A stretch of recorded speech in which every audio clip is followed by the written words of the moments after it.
Hello दोस्तों, नमस्कार। Welcome to this video. उम्मीद करता हूं आप सब बहुत अच्छे होंगे और आपके जीआईसी अल्टीग्रेट एवं लेक्चरर की तैयारी भी बहुत बढ़िया चल रही होगी। तो आप जानते हैं मैं आपके जनरल स्टडीज़ का अध्ययन कर रहा हूं और आप हमारे साथ लगातार मेहनत कर रहे हैं। आपका भी जनरल स्टडीज़ की अध्ययन बहुत अच्छी चल रही है। साथियों, आप जानते हैं मैं 3 दिन जो है टॉपिक वाइज मैटर कराता हूँ, 3 दिन जो है प्रैक्टिस कराता हूँ। तो टॉपिक वाइज में अभी हम पढ़ रहे हैं कॉन्स्टिट्यूशन यानी संविधान, और अभी तक हम इंडियन जियोग्राफी, वर्ल्ड जियोग्राफी को कवर कर चुके हैं। कॉन्स्टिट्यूशन का आज ये 6वां वीडियो है, जिसके अंतर्गत जो है आज हम नॉन कॉन्स्टिट्यूशनल बॉडी और पॉलिटिकल डायनेमिक्स, ये इन सारे टॉपिक्स पर जो है हम जो भी संबंधित टॉपिक से क्वेश्चंस उत्तर प्रदेश लोक सेवा आयोग के एग्जाम्स में पूछे गए हैं, इंपॉर्टेंट क्वेश्चन, उनको आज इस वीडियो के अंतर्गत हम कवर करने का प्रयास करेंगे। आप जानते हैं ये वीडियो आपको शाम को 7 बजे हमारे इसी यूट्यूब चैनल पर प्राप्त होता है, ठीक है। तो चूंकि मैं वीडियो में आपको चारों ऑप्शन की डिटेल्स इन्फॉर्मेशन देता हूँ, डिटेल्स जानकारियाँ देता हूँ, जो कि आप अगर नहीं लिखेंगे तो भूल जाएगा और लिखेंगे तो आपका बहुत समय जाएगा। इसलिए मैंने एक ग्रुप बनाया हुआ है, इस नंबर पर कॉन्टैक्ट कर लीजिए। उस नंबर पर कांटेक्ट करने के बाद एक छोटी सी फीस आप पे करके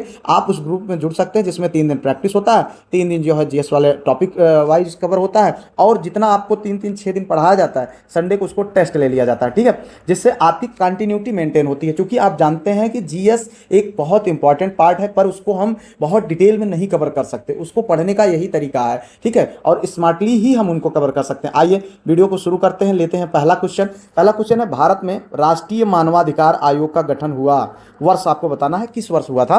तो 1997 में, और 1994 में, 1993 में, 1995 में। तो यहाँ पर 4 विकल्प है, इन विकल्पों में आपको बताना सही विकल्प कौन है। सही है सी, यानी 1993 में, ठीक है। राष्ट्रीय मानवाधिकार आयोग एक स्वतंत्र संवैधानिक संस्था है, जिसकी स्थापना मानव अधिकार संरक्षण अधिनियम 1993, ठीक है, 1993 के प्रावधानों के तहत 12 अक्टूबर 1993 को किया गया था, ठीक है। इसके द्वारा संविधान द्वारा दिए गए मानवाधिकारों जैसे जीवन का अधिकार, स्वतंत्रता का अधिकार और समानता का अधिकार आदि की रक्षा की जाती है, ठीक है। इसका मुख्यालय कहाँ है? नई दिल्ली में, ठीक है भैया। देखो एक बात आप समझना, कभी भी ये जो क्वेश्चंस आपके स्क्रीन पर दिख रहे हैं, कोई जरूरी नहीं है कि सेम टू सेम यही क्वेश्चन पूछे जाए, ठीक है। तो मिलता जुलता क्वेश्चन पूछा जा सकता है, इसलिए आप इन क्वेश्चंस की इंपॉर्टेंस समझें, फैक्ट की इंपॉर्टेंस को समझें। डिटेल पढ़ने के चक्कर में आप अपने सब्जेक्ट को प्रभावित कर लेंगे, ऐसी गलती आपको बिल्कुल नहीं करना है, ठीक है। आप अपने सब्जेक्ट पर लगातार फोकस रहें, जीएस पर 1 घंटे दें, वो भी स्मार्टली। जो मैं तरीका अपना रहा हूँ द बेस्ट है, ठीक है। तो आप इस तरीके से इनको कवर करें, ठीक है। आगे बढ़ते हैं, अगला क्वेश्चन देखिए भैया।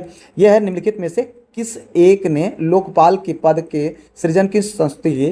तो राष्ट्रीय पुलिस आयोग, राज्य पुनर्गठन आयोग, प्रशासनिक सुधार आयोग, अंतर राज्य परिषद, ठीक है। तो इसका जो सही विकल्प है वो आपको बताना। सही विकल्प है भैया सी, प्रशासनिक सुधार आयोग, ठीक है।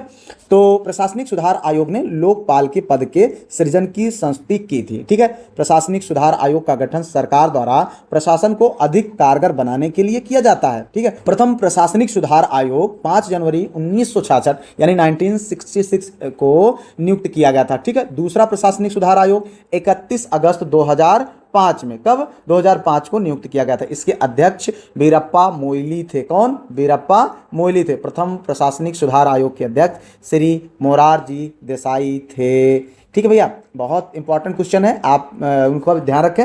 अगला देखिए, ये है, निम्न में से किस राज्य में सर्वप्रथम लोकायुक्त कार्यालय की स्थापना हुई? देखिए, महाराष्ट्र, उत्तर प्रदेश, बिहार, उड़ीसा, ठीक है। बहुत इंपॉर्टेंट है, इसको आप देखिए थोड़ा सा। इसमें आपको बताना, क्या बताना भैया? सर्वप्रथम लोकायुक्त कार्यालय की स्थापना कहाँ पर हुई थी? तो ये हुआ था महाराष्ट्र में, ठीक है। तो महाराष्ट्र लोकायुक्त व उप लोकायुक्त अधिनियम 1971 के माध्यम से लोकायुक्त कार्यालय की स्थापना करने वाला प्रथम भारतीय राज्य है। कौन? महाराष्ट्र, ठीक है। जनवरी 1966 में प्रथम प्रशासनिक सुधार आयोग, जिसके पहले अध्यक्ष मोरारजी देसाई साहब थे, बाद में अध्यक्ष हनुमथैया थे, जिसको मैंने अभी बताया। तो इस प्रशासनिक सुधार आयोग ने जहां केंद्रीय स्तर पर लोकपाल की सिफारिश की, वहीं उन्हीं कार्यों के लिए राज्य स्तर पर लोकायुक्त की सिफारिश की थी, ठीक है भैया।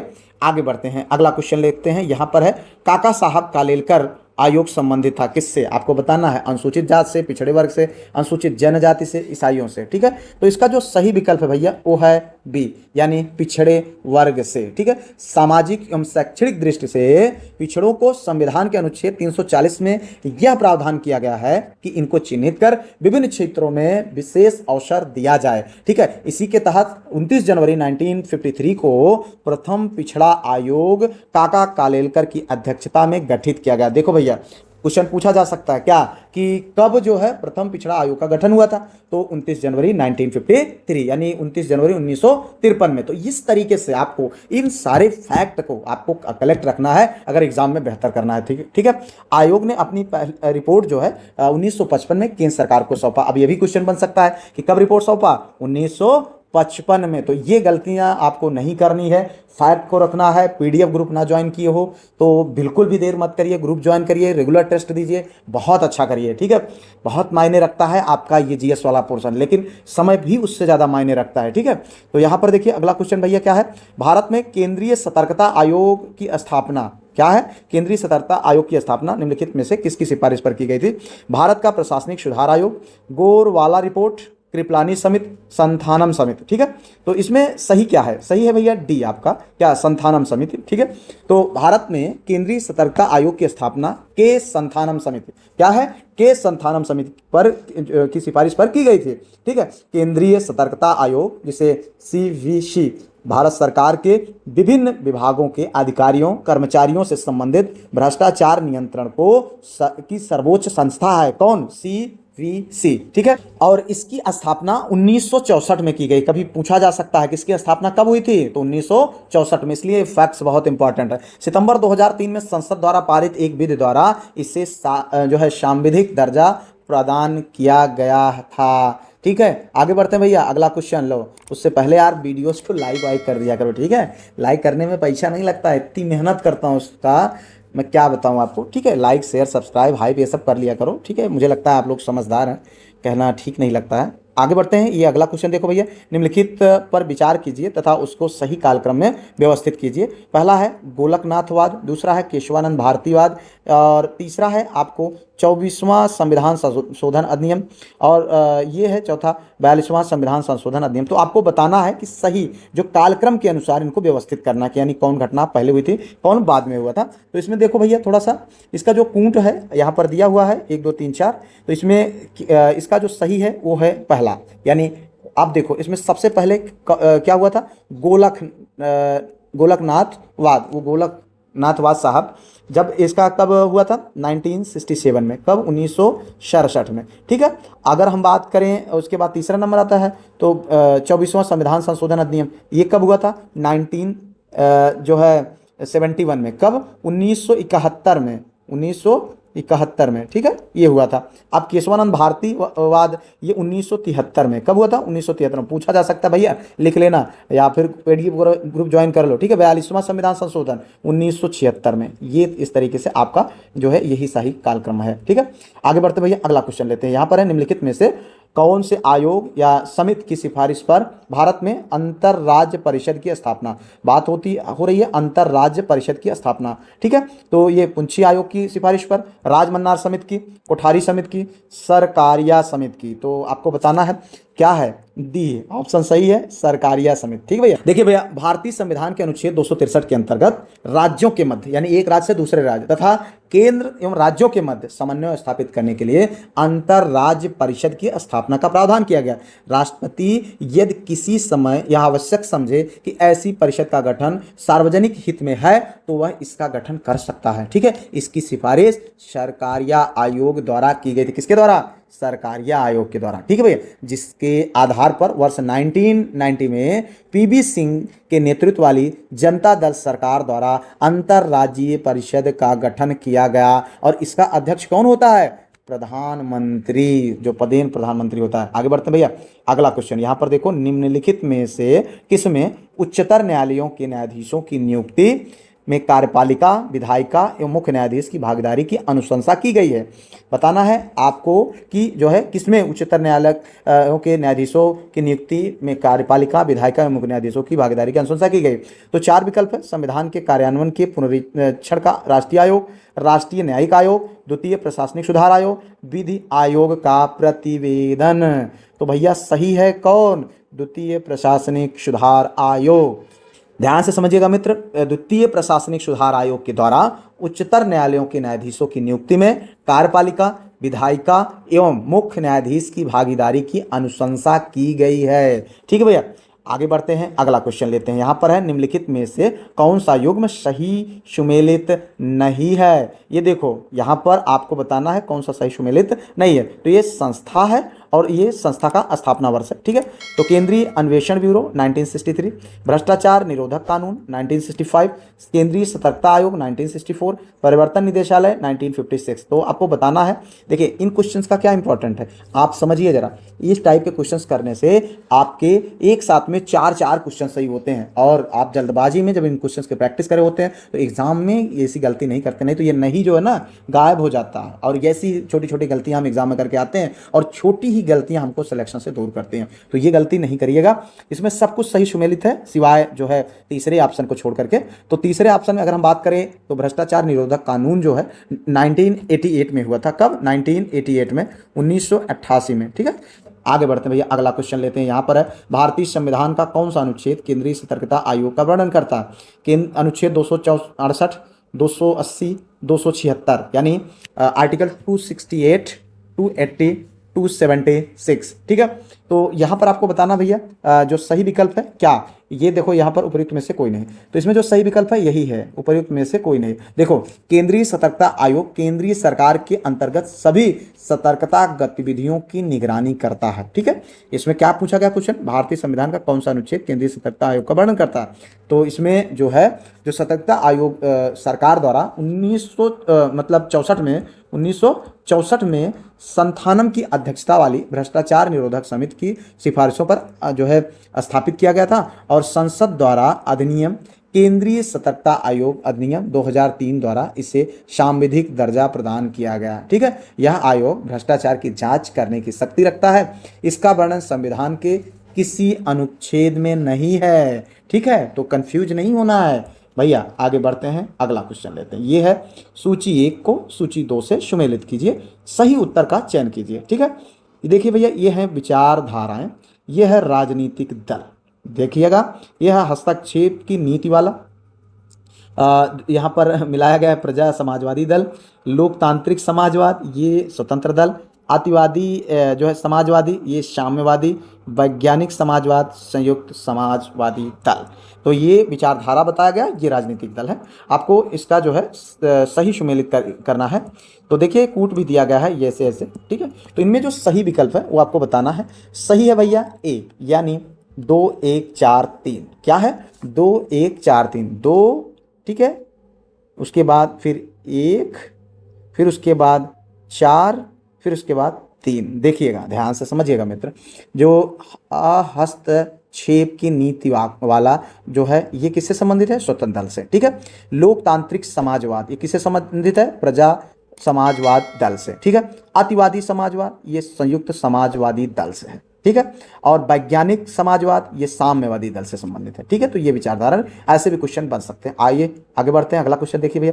ये है नीचे 2 वक्तव्य दिए गए हैं, और जैसे अभिकथन क्या है? चुनाव की घोषणा होते ही राजनीतिक दलों को आचार संहिता का पालन करना होता है, और आर जो कि कारण बताया गया है, आचार संहिता जो है को संसद में अधिनियम किया गया है। तो देखिए इसमें क्या सही है, देखो यहाँ पर जो विकल्प सही है उसको आपको बताना है। ये दोनों ये देखो, तो इसमें जो सही विकल्प है भैया वो है सी, यानी ए सत्य है पर आर असत्य है, ठीक है। यानी ये वाला पोर्शन आपका सत्य है बट ये सत्य नहीं है।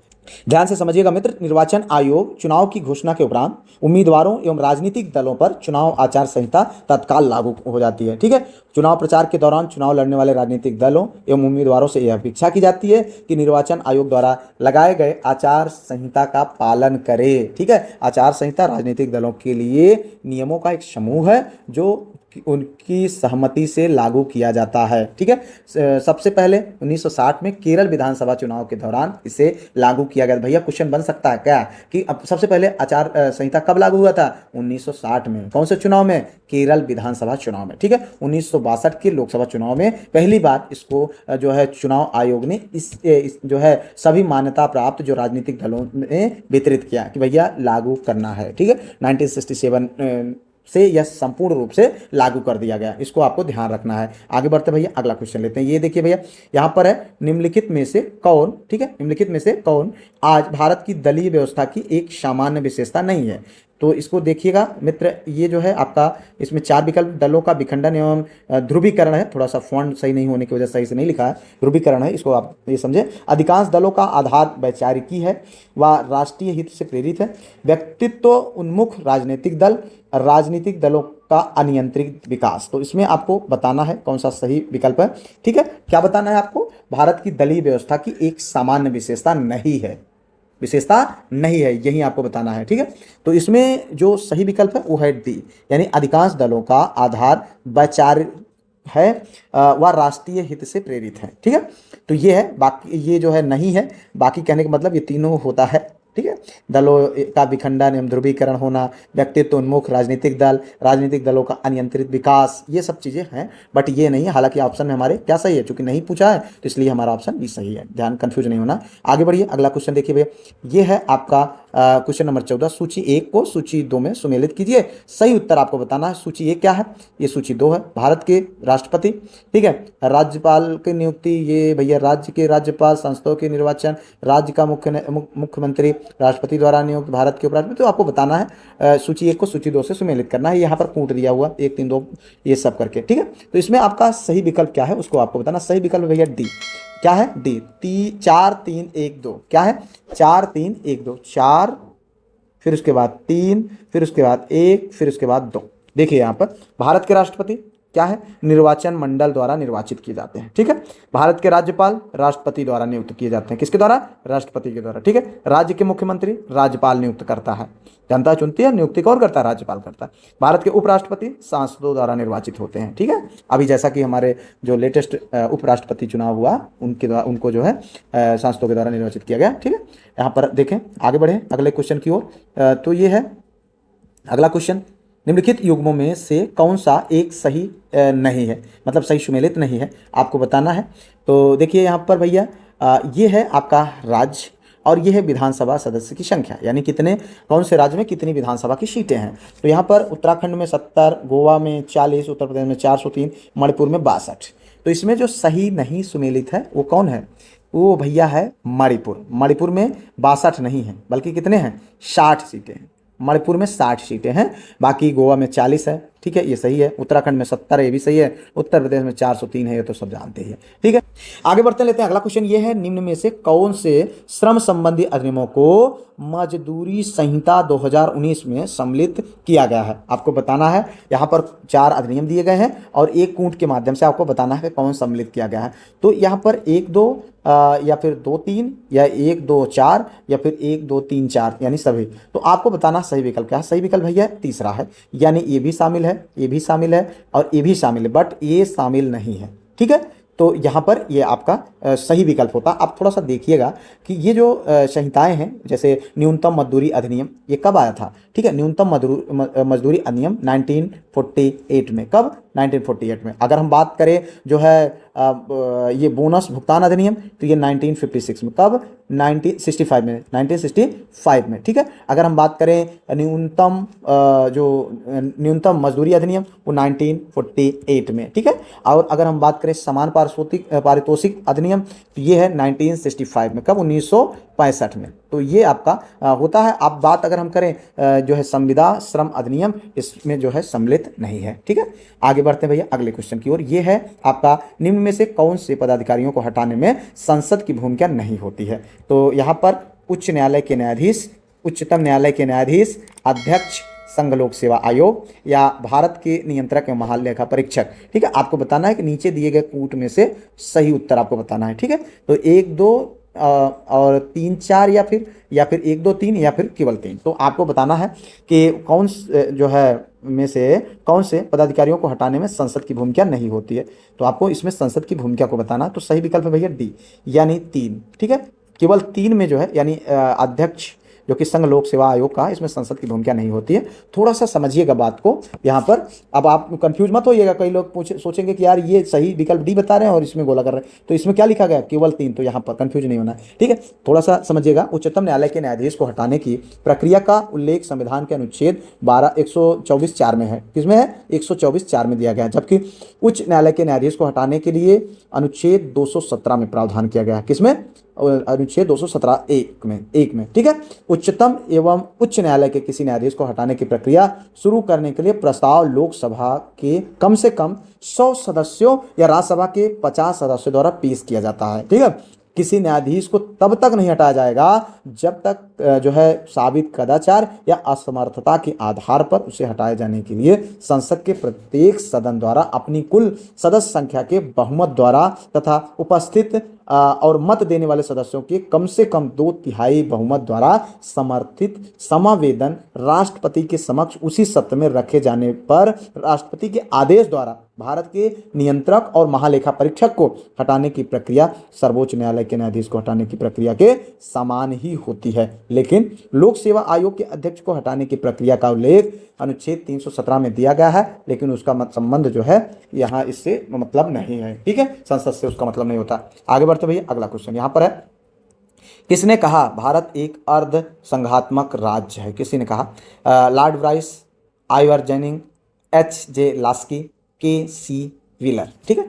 तो सही विकल्प क्या है? सही विकल्प है डी, K.C. व्हीलर, ठीक है। भारत एक अर्ध संघात्मक राज्य है, ठीक है। तो ये अर्ध है भैया, फॉन्ट की वजह से ऐसा है।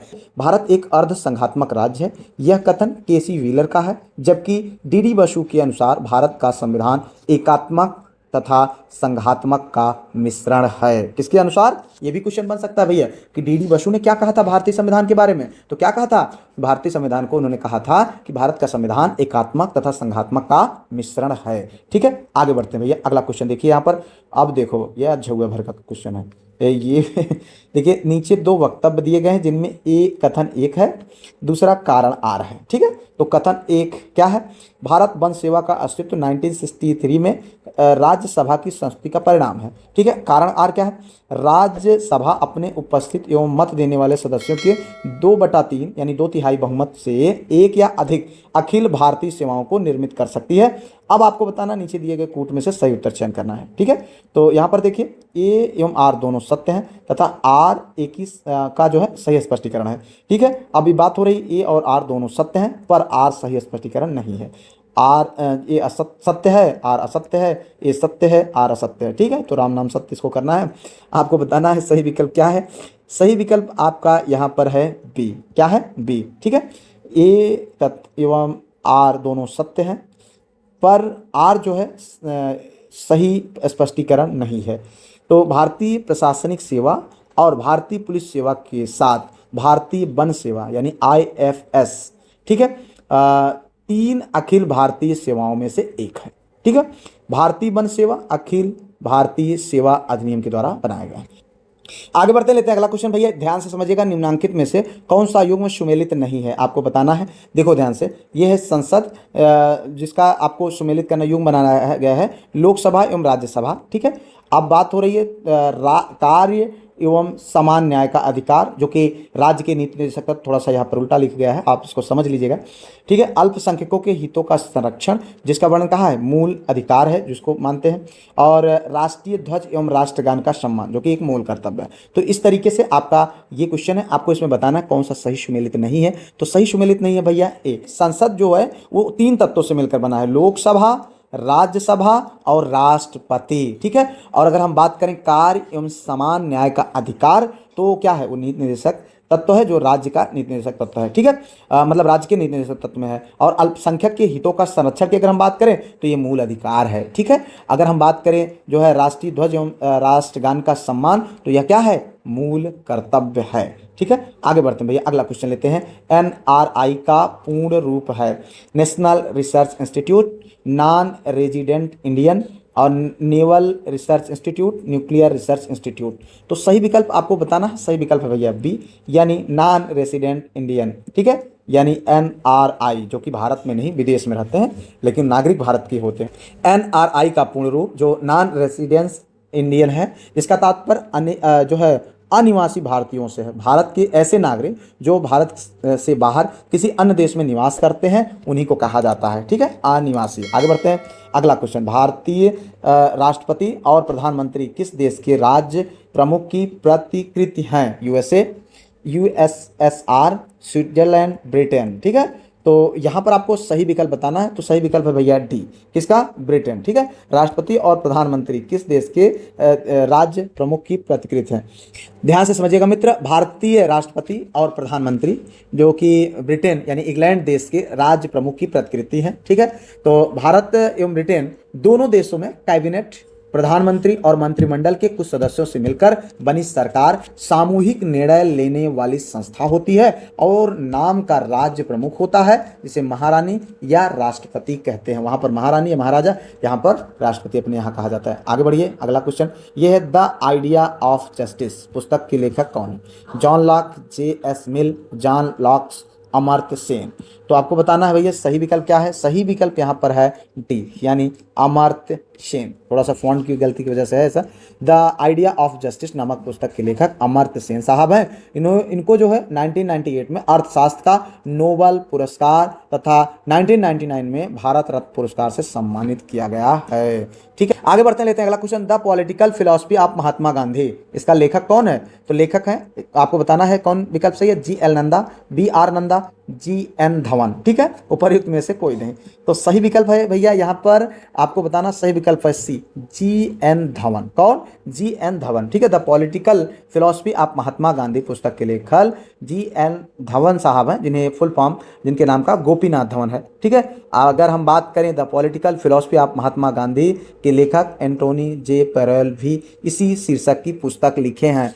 तो ध्यान से इस बात को समझिएगा, सेम शीर्षक की पुस्तक एंटोनी J. पैरेल साहब ने भी लिखा है। ठीक है, the political philosophy of Mahatma Gandhi शीर्षक से। ठीक है, आगे बढ़ते हैं, लेते हैं अगला क्वेश्चन भैया। देखो यहाँ पर सूची 1 को सूची 2 से सुमेलित कीजिए तथा सूचियों में दिए गए कूट से सही उत्तर आपको बताना। ये देखिए भैया, सूची 1, 2 मिलाया गया है इस तरीके से, यहाँ पर कूट के माध्यम से आपको बताना कौन सा सही है।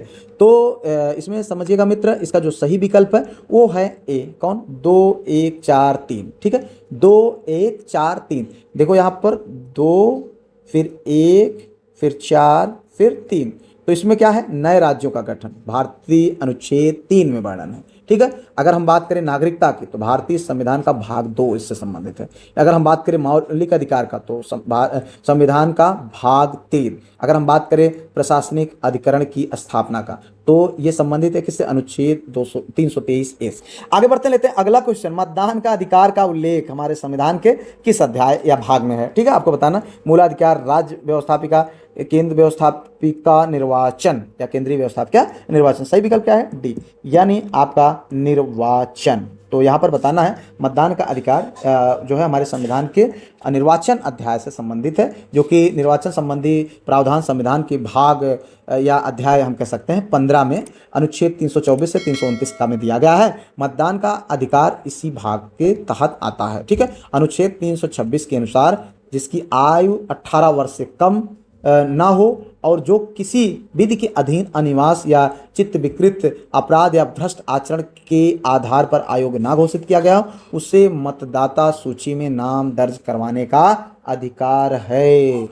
आगे बढ़ते हैं अगले क्वेश्चन की ओर। सूची 1 को सूची 2 से सुमेलित कीजिए सूचियों में नीचे दिए गए कूट के अनुसार। देखिए यहाँ पर अनुच्छेद 61, ठीक है, ये इस तरीके से है। तो अभी आपको कूट के माध्यम से इनको सही करना है। तो आपको देखिए यहाँ पर क्या विकल्प सही है? सही विकल्प है भैया आपका यहाँ पर सी, यानी 2, ठीक है, फिर उसके बाद 3, ठीक है, उसके बाद फिर क्या है 4, ये यहाँ पर, फिर उसके बाद 1, ये।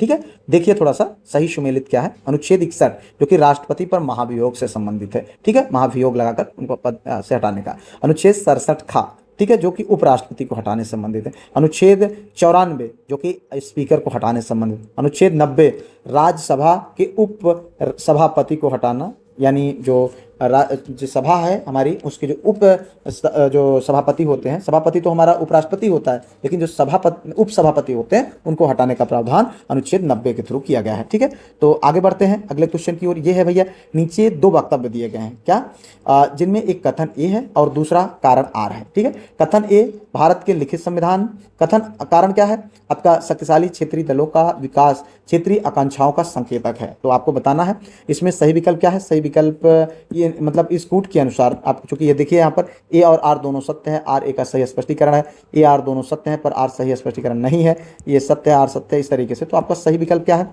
2, यानी ये। ठीक है, ए और आर दोनों सत्य हैं और आर का सही स्पष्टीकरण, आर जो है सही स्पष्टीकरण नहीं दे रहा। भारत में लिखित संविधान है, ये तो बिल्कुल सही है। शक्तिशाली केंद्रीय दलों का विकास क्षेत्रीय आकांक्षाओं का संकेतक है, ऐसा नहीं है। ठीक है, आगे बढ़ते लेते हैं। अगला क्वेश्चन भैया, निम्नलिखित राजनीतिक दलों पर विचार कीजिए और उन्हें उनकी स्थापना के काल क्रमानुसार व्यवस्थित कीजिए। ये देखिए, बहुजन समाज पार्टी, ठीक है, Samajwadi party, Telugu Desam party, all India Trinamool Congress, ठीक है, इनके जो स्थापना वर्ष है उनके अकॉर्डिंग इनको आपको घटाना बढ़ाना बताओ भाई। अब राजनीतिक दल की स्थापना भी हमको याद करना पड़ेगा। ठीक है, यहाँ पर अब भाई क्वेश्चन पूछा गया है ना, ये देखो थोड़ा सा, डी ऑप्शन सही है इनके अनुसार। सबसे पहले जो तीसरा यानी तेलुगु देशम पार्टी, जिसकी स्थापना कब मनाई गई? 1982 में। कब? 1982 में। ठीक है, अगर हम बात करें बहुजन समाज पार्टी की तो इसकी स्थापना 1984 में हुआ है। कब? 1984 में। ठीक है, अगर हम बात करें इधर समाजवादी पार्टी की तो उसकी स्थापना 1992 में हुआ था। और ऑल इंडिया तृणमूल कांग्रेस जो है उसकी स्थापना 1998 में हुआ है। ठीक है, तो यहाँ पर आप इसके आंसर प्राप्त कर सकते हैं। आइए अंतिम क्वेश्चन की ओर बढ़े। ये है भैया, सूची 1 को सूची 2 से सुमेलित कीजिए। सूचियों में दिए गए कूट के आधार पर आपको बताना है कोड, ये है लागू होने का वर्ष। ठीक है, code of civil procedure, Indian penal code, criminal procedure code, police act, तो ये है, इसके अनुसार आपको मिलान करना है। इसमें जो सही विकल्प है वो आपको बताना है। तो सही विकल्प भैया यहाँ पर है ए, यानी 2 4 1 3, 2, फिर उसके बाद 4, फिर उसके बाद 1, फिर उसके बाद 3। तो देखिए यहाँ पर है कोड ऑफ सिविल प्रोसीजर जो कि 1859 में, कोड ऑफ सिविल प्रोसीजर जो कि 1859 में है। ठीक है, और उसके बाद Indian penal code, Indian penal code 1960 में। ठीक है, क्रिमिनल प्रोसीजर कोड जो कि 1862 में। ठीक है, पुलिस एक्ट 1861 में। तो इस तरीके से आपका ये होता है 30 क्वेश्चन की प्रैक्टिस। और उम्मीद करते हैं आप बहुत अच्छा कर रहे होंगे। कोई भी कमी हो, कोई भी आपके सुझाव हो, कमेंट में दीजिए। आप जो है रेगुलर पढ़ाई करिए। मैं आपके जीएस के लिए आपको आश्वस्त करता हूं, बिंदास रहिए। वीडियो को लाइक शेयर सब्सक्राइब हाइप जरूर कर दिया करिए। आप अगर पीडीएफ ग्रुप ज्वाइन ना किए हो तो जरूर ज्वाइन करें। मिलते हैं किसी और वीडियो में किसी और टॉपिक पर, तब तक के लिए जय Hind, Vande Mataram, best of luck.